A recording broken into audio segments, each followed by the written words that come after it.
And now, from 12 Studios, this is News 12 Now. Today is Tuesday, March 19th, and happy first day of spring. Welcome to News 12 Now. I'm Kylee Dedmon. Well, new this afternoon, last week our clock sprang forward for daylight savings, and today it's now official as Mother Nature springs forward with a change of seasons. The first day of astronomical spring falls on a different date every year. It occurs on the vernal equinox when the amount of daylight is roughly 12 hours long. Today's date makes this year the earliest in March the equinox has fallen since 1896. Roughly 200 tons of aid was delivered to northern Gaza this morning, according to the World Central. Fears are mounting over hunger in northern Gaza after an unbacked report published on Monday warned that famine could break out any time.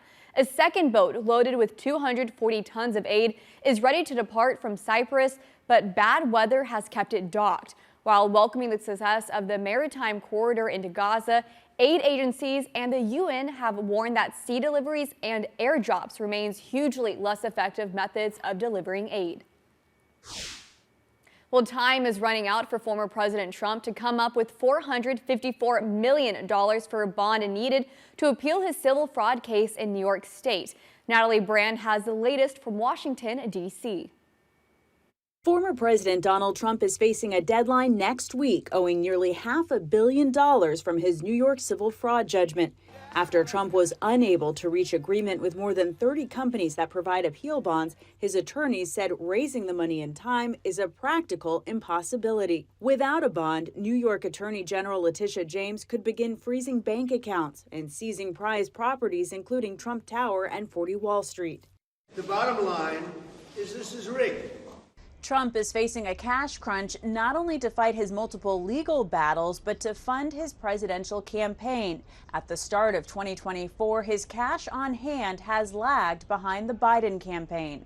CBS News has learned Trump is considering enlisting his former 2016 campaign chairman Paul Manafort to help raise money. Manafort was found guilty of committing several financial crimes, including tax and bank fraud in 2018, and later pardoned by Trump. Mr. President. This morning, President Biden departed for a three-day swing through western battleground states. His campaign says it's raised $53 million in February and has $155 million in cash on hand for his re-election bid. Natalie Brand, CBS News, Washington. Well, today is the first official day of spring, but this weather this morning definitely did not feel like it. We needed all the layers outside this morning. Let's go ahead and check in, though, with meteorologist Briggs to see what the rest of our first official day of spring is going to look like. Brian. Yeah, that's right, Kylie. It was quite the cold morning across Texoma. Most of us actually saw a freeze. The rest of us at least saw a frost. Here are the lows that we saw. A mix of 20s and 30s, certainly problematic given all of the greenery that we now have across Texoma. So if you weren't able to cover your plants, definitely check on them, make sure that they're okay. Good news is we are on our way to a much warmer afternoon with temperatures back in the upper 60s to lower 70s. Plenty of sunshine, maybe a few higher clouds here and there with a breezy southwesterly wind. So enjoy. Happy first day of spring, by the way. And it's nice the next couple days, but we do have some rainy skies on the way for our Thursday, followed by maybe another round of severe weather next Monday. We'll bring you the latest, but back to you, Kylie.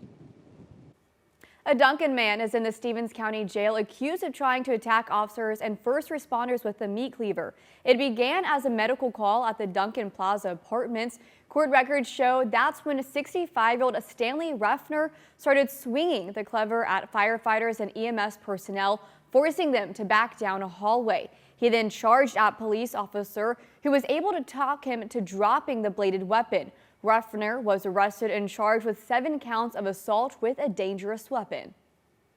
And moving down south to Central Texas now, where a grieving mother is suing a rental car company, claiming negligence caused the crash that killed her daughter in Williamson County, Texas, earlier this year. Andrew Freeman spoke with the mom about the changes she wants the company to make and shares what the automotive experts want you to know before renting a vehicle.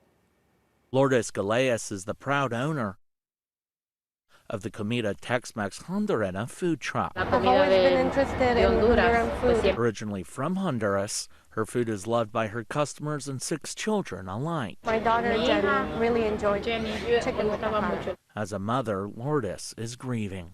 It's a pain that you don't get over with anything. Her middle daughter Jenny died in a crash in early January after the rental car she was a passenger in hydroplaned. Because of this, I've gotten illnesses that I didn't have before. The 20-year-old was catching a ride home from work with a coworker when they crashed on State Highway 95 in Williamson County.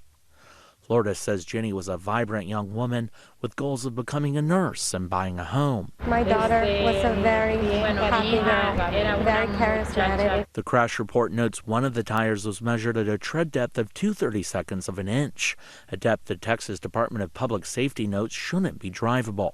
Lourdes is now suing Enterprise, which issued the rental car. How could they rent that car out and not check it? After looking over the case, President of the Consumers for Auto Reliability and Safety, Rosemary Shahan, says it's clear something like this never should have happened. If they're renting out a car that has a bald tire, that should in no way be legal. Her group helped pass federal legislation in 2015 banning rental companies from selling cars that are the target of recalls. It came after 2 girls died in a crash in California involving a defective car. She says, unfortunately, a patchwork of regulations across the country make these tragedies hard to combat. Parents are left having to sue for negligence of wrongful death, but that is not enough to motivate these companies to stop killing their customers. We reached out to Enterprise, but the company says it does not comment on pending litigation.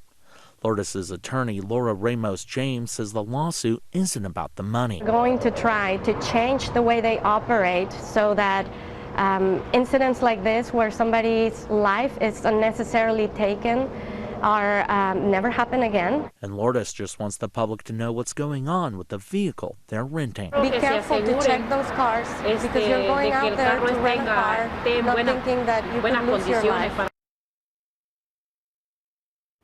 And that was Angie Freeman reporting. Well, conspiracy theories continue to spread about the Princess of Wales, with speculation swirling all around the world around the health of Princess Kate, with a new video that has been circulating social media that a member of the public captured over the weekend. Rami Incencinio reports from Buckingham Palace. Rumors of ill health put to rest. Kate Middleton, the Princess of Wales, smiled and walked with her husband, Prince William, sporting a baseball cap.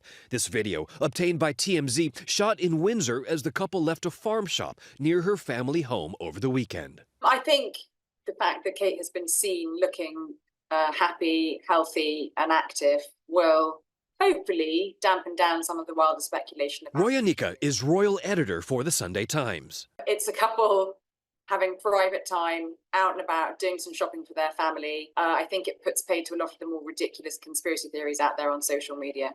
Kate's return to public view comes less than a week after she apologized for digitally doctoring this family photo.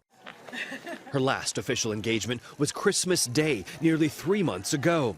And with King Charles's public-facing duties suspended as he undergoes cancer treatment, the pressure's mounted on remaining senior royals to step up.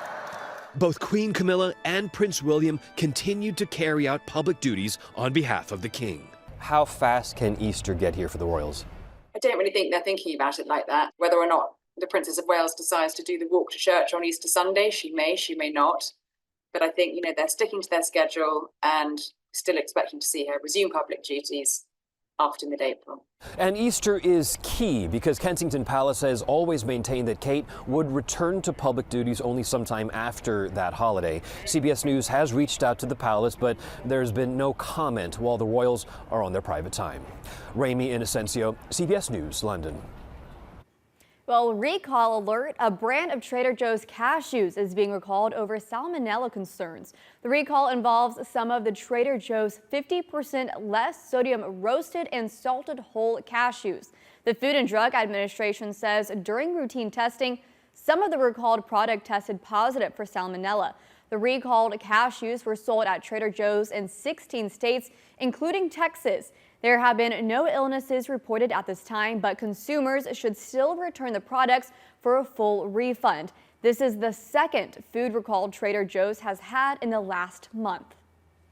And a pair of ruby slippers worn by Judy Garland in The Wizard of Oz that were stolen are now about to go on a world tour. The shoes were taken from the Judy Garland Museum in her hometown of Grand Rapids, Minnesota, nearly 20 years ago, before being recovered by the FBI 6 years ago and returned to their owner. Heritage Auctions in Dallas will be taking on the shoes on an international tour before ultimately putting them on the auction block in December. The ruby slippers that you see right here played a key role in an especially memorable scene in the much-loved 1939 musical. The actress actually wore several pairs of red shoes during filming, but only 4 of them survived. Well, thanks for watching News 12 Now. Be sure to stay updated with News 12 at 5, 6, and 10 tonight for a complete wrap of what happened today in Texoma and beyond. Thanks for watching and have a terrific Tuesday.